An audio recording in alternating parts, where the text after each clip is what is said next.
Hey, how's it going? Welcome to News Act Tuesday 21st September 2021. We're looking front the papers. First up, New York Times picture of girls in Afghanistan going back to school with headscarves on, talking about educational reforms taking a backseat. Over on the left, social safety net bill. On the right, jabs America to reopen to the vaccinated. Markets dive over worries about US and China. Okay, could be seeing a global financial crash soon, overdue by now. New York Times International Edition story in the middle about Iran. This is the article that Tehran Times took exception to, written by Ronan Bergman. Had a quick read, does seem to be very pro-Israel, anti-Iran, talking about how Mossad have to take out all these Iranian nuclear scientists to protect the world from Iranian aggression.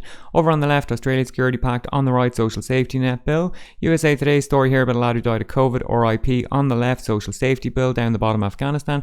Wall Street Journal, Dow Jones, S&P 500, line go down. Z's goal, restore Mao's economic vision. Good stuff, I'm here for it.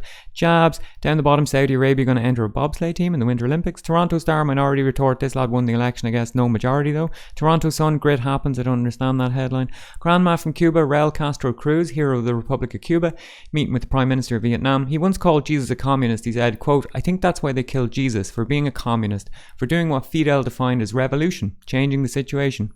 Maybe I will go back to mass." Down the bottom, quote from his brother Fidel, "There can be no sustainable growth for one part of the world and underdevelopment for all of the others." Correct and right. Thank you, Fidel. Star for South Africa, true crime, human interest. The Australian body bags at Wuhan lab, Trump's explosive revelation. Apparently Donald Trump heard some lad over a drink saying that there was body bags piling up outside the Wuhan lab. Good to see it's getting reported uncritically by the Australian. Down here, tools down, Dukes up, union and COVID revolt. Pretty dramatic photo. Some kind of argy-bargy in Melbourne yesterday. Unions out protesting over COVID laws, fighting each other, fighting the cops. Not a very Australian thing to do, of course, to be fighting in the street. Tehran Times, Iran vows to give crushing response to any Israeli aggression. Okay, usual posturing, not news.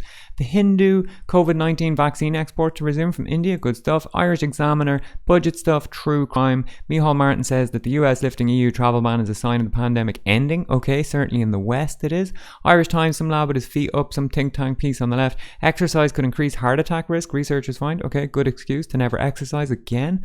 Irish Independent, farming, people going back to uni. Rent hikes as housing plan backfires and inflation rises. Supposedly they tied in rent hikes to inflation, but now inflation is out of control and so are rents, so well done government. Down here, Taoiseach cast doubt over 12.5% corporation tax rate, so this is saying that Ireland might have to sign up to the 15% global minimum tax rate. Of course, this makes absolutely no difference because big companies in Ireland can use various loopholes to pay less than 1% tax, such as Apple. Irish Daily Mail, something about slimming, US travel ban, celebs. Irish Sun, true crime, fictional crime, celebs, true crime.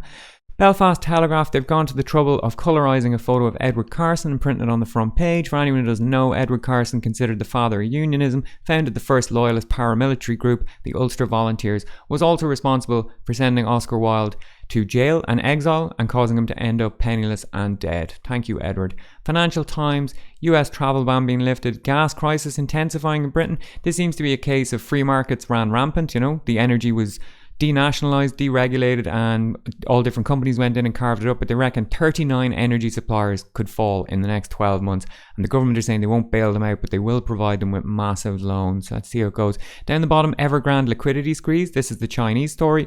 Evergrande is some kind of big property holder with $300 billion in holding or debt or something like this, and it's causing the whole global market to shit itself. So let's see what happens. The Guardian, celebs, gas crisis, US reopening. The Times, US reopening, something from the Chelsea Flowers show. Energy crisis.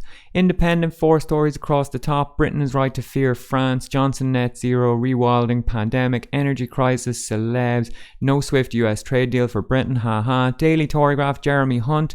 I could think of a better nickname for him that rhymes with that, but I won't say it so the censors don't get at me. He's got some peace there anyway. Jabs, energy, China, stocks, Daily Mirror, buns, gas problem, Daily Express, Queen's Delight, Beatrice gives birth to baby girl. That's Her Royal Highness Princess Beatrice of York, Mrs. Edoardo Mapelli Mozzi. She gave birth to a daughter. Congratulations to her and her daughter. The new daughter is, of course, the granddaughter of Prince Andrew, still wanted for questioning regarding his relationship with paedophile billionaire financier Jeffrey Epstein, RIP. There's been no update in the Prince Andrew case. I think they were trying to serve him with the papers and he's still hiding out in Balmoral, wouldn't even go and see his new granddaughter. Swine.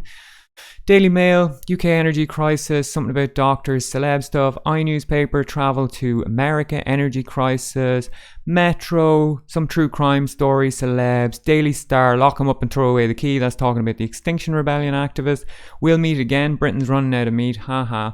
Julian Assange is still in jail in Belmarsh maximum security prison without fair trial or due process. If you want to stay off corporate, state, social, any of that sort of guff for the day, just click the link in the description. Alright, thanks, good luck.